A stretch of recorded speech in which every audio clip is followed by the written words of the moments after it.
Continuando. Agora o frio me pegou, tomei meus remédios da manhã, e ainda de manhã cedo, tá? Só que trioternura faz efeito com mais força agora. Estava falando da ex-presidente Dilma Rousseff quando ela falou em exportar energia, né? Coitado. Ela, na minha opinião, ela estava completamente fora de condições psicológicas, clínicas, de ser presidente do Brasil. E caiu nessa armadilha, né? Sem saber explicar. É óbvio que nós exportamos energia do vento, da água, do sol, na forma de lingotes, de alumínio, de aço perfilados e até de alimentos, porque afinal a gente usa essa energia misturada. Energia que vai ficando cara à medida que os reservatórios se tornam insignificantes e a gente tem um sistema, em grande parte privatizado, que vive em função de lucro, né? E lucros à custa do potencial energético que o Brasil tem, natural, sem que nessa condição de concessões nós pudéssemos ter, ou possamos ter, privilégios de uso. Então o povo paga caro por isso tudo.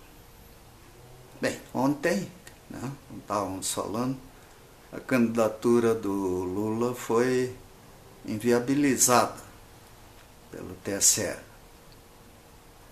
Ele é um dos principais responsáveis por tudo isso, como os presidentes, como o presidente Fernando Henrique, coisa assim, na minha opinião. Fecharam os olhos para muita coisa. E o presidente Lula, de uma maneira especial, ele se deixou empolgar pela corte, pelas bajulações, por tudo aquilo que quem ocupa cargos elevados na empresa privada ou pública sabe que acontece. Por isso, eu entendo que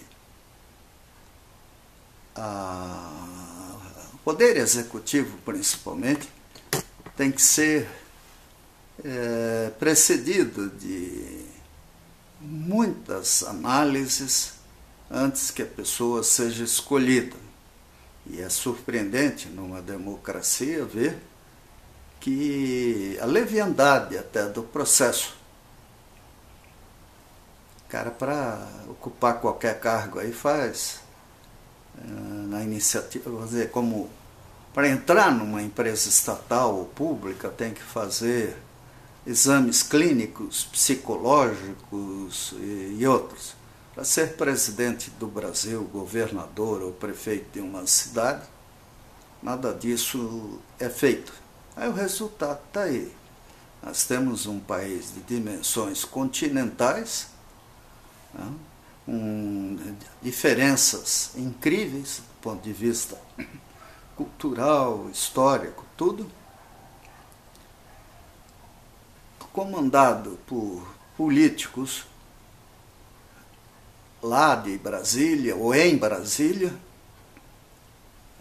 por burocratas em Brasília, por agências reguladoras em Brasília, e nos estados menos poder, muito menos, em municípios nem se fala, tudo dependendo dessa gente lá e gente distante, numa parafernália de leis, de decretos, de normas, de e coisas que mudam constantemente. Nós precisamos de um Brasil mais inteligente, mais racional, melhor ajustado. O drama é que muita coisa virou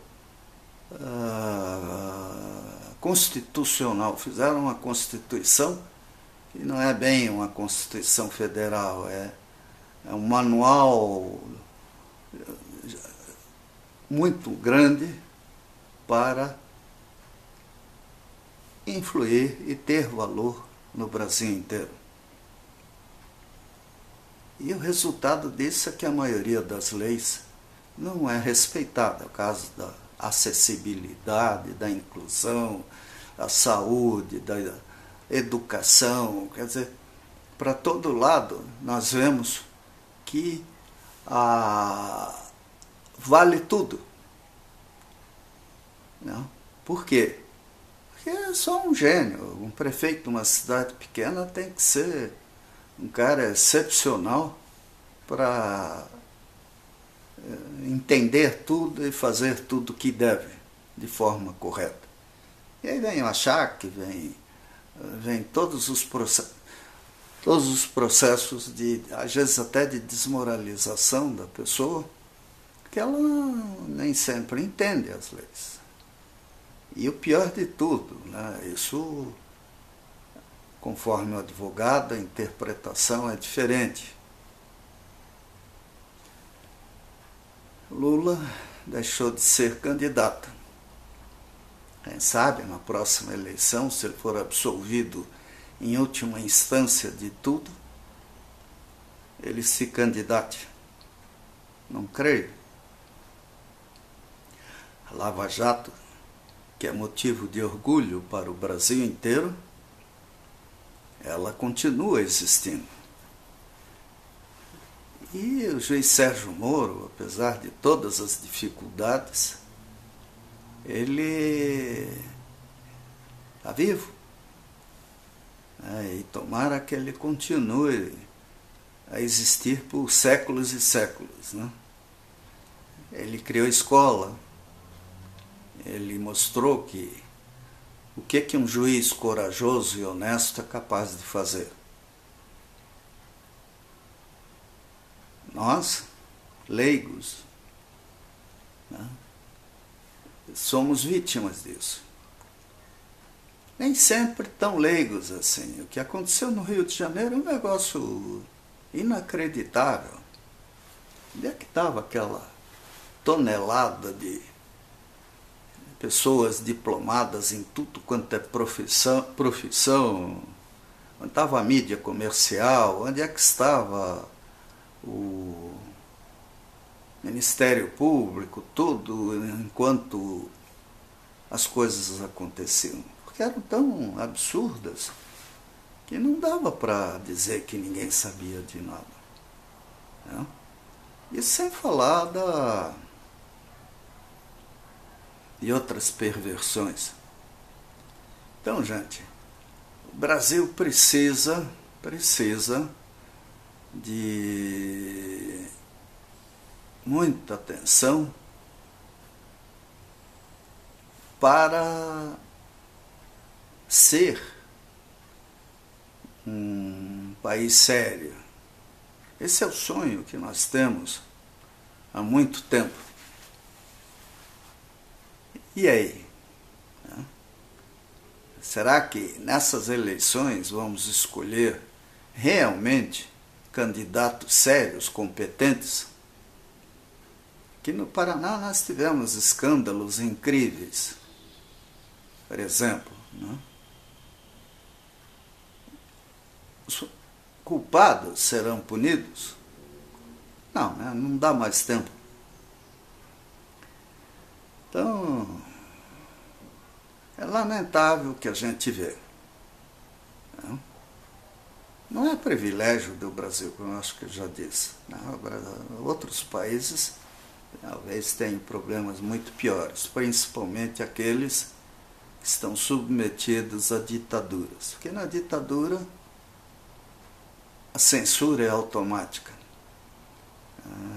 quem não respeita a censura ou vai para o paredão, ou é fuzilado, ou é executado de uma forma ou de outra. E a gente nem fica sabendo. Um dia desses deu um problema na China lá de furacão e eu queria até saber detalhes, acompanhar para entender. E um amigo disse, olha, não dá censura, não dá, nós não temos informações. É uma pena. Ditadura é isso. Agora, numa democracia, nós precisamos estar atentos, agir. Quer dizer, a democracia em si é relativa sempre. Mas essa relatividade não deve inibir a vigilância. O preço da liberdade é a eterna vigilância. Não sei se alguém gosta de viver sem liberdade. Eu até faço questão muitas vezes de aparecer de forma anárquica para dizer isso. Porque não quero que ninguém administre a minha imagem. Eu quero ser eu mesmo. E esse é o resultado de muitas lutas, de muito sofrimento que o povo brasileiro já teve, desde DIP, antes disso com Floriano Peixoto, com outros aí que agiram de forma brutal, brutalíssima.